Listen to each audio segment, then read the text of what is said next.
Hey everyone, welcome to the video. I just wanted to do a bit of an update on a few things that happened recently. I've been making content for a while, but sometimes life takes over. I'm trying to get back to it. So my CGR Ti, I had an issue where the frame was cracked right just here. I had the 2019, you could look on my channel, you see a couple of other videos on it. And yeah, the frame cracked, which is unusual for Ti, but Ribble, amazing company that they are, and I have no links with Ribble at all. I'm a fan of their bikes. I got in touch with them and said, look, this has happened. I bought this bike second hand. I'm not expecting you to be able to really do anything. I just wanted to bring it to your attention. And amazingly, they sent me a brand new frame. So I've now got the updated with the drop stays. If you see in my other video, the stays come up to here.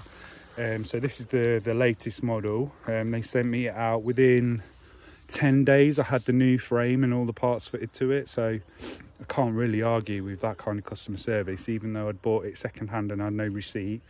They honoured the fact that the frame was cracked and sent me a brand new frame. So recently I've just done the King Alfred gravel route with a friend of mine, the King Alfred Way, and it was actually a really tough ride.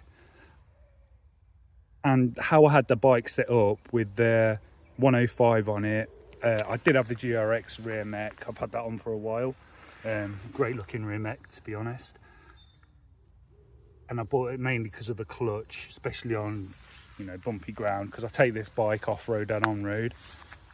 I found that the setup was not great for that kind of ride, so I decided, after an issue with my shifter, my 105 shifter, where something broke inside and it just wouldn't work, I decided to go for the GRX 810, which is a great looking group set. If you're looking for a new group set, for what I paid for it, I think I got the shifters and the calipers for $279 if you shop around, and the crank and the front neck I paid another 140 odd quid for. So all in all, I'm just going to pause the video for a second while a car attempts to go through it. In fact, I'm going to film this because this might be funny.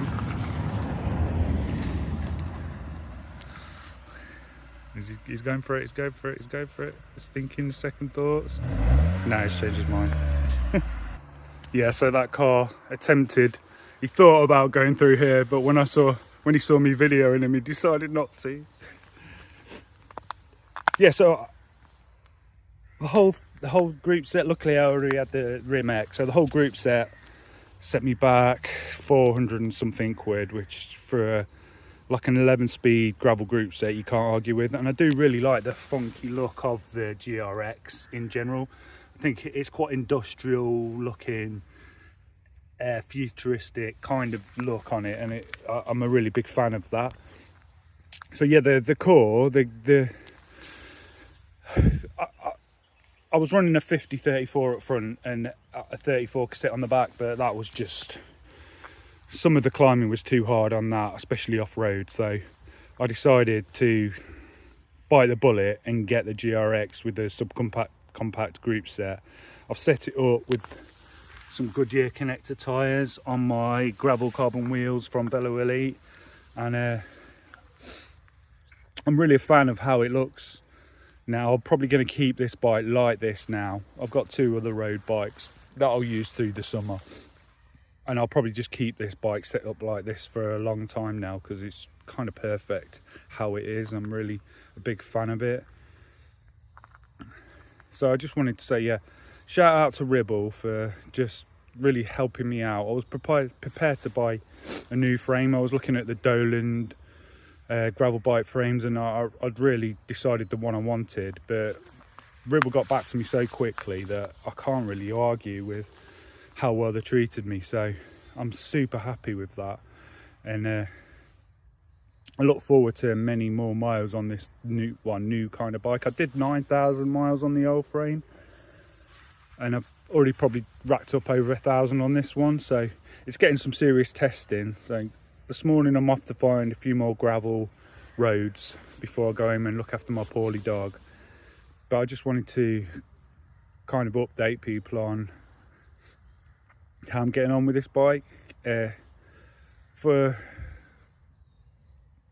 an all-purpose bike, I don't think you can go wrong with a CGR.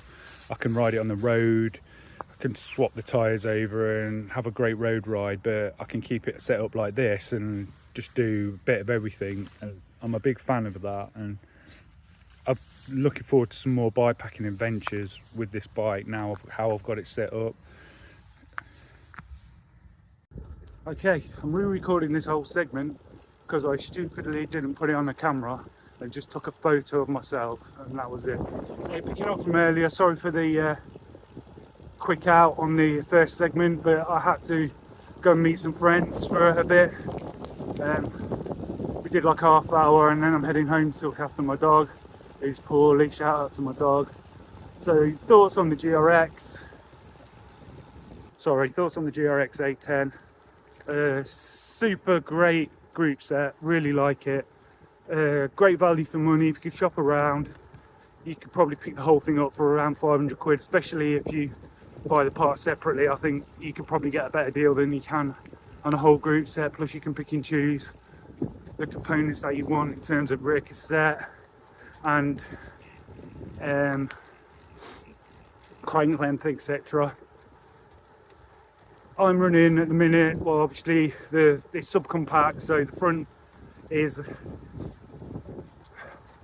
48/31 and I've got a 34 on the back with the option to go a bigger set on the back, but I don't think I need to at the minute. That should be more than enough to handle all the terrain. You can throw at me one moment, car coming. So yeah, super happy with it. Like I say, shop around, you could probably get a really good deal.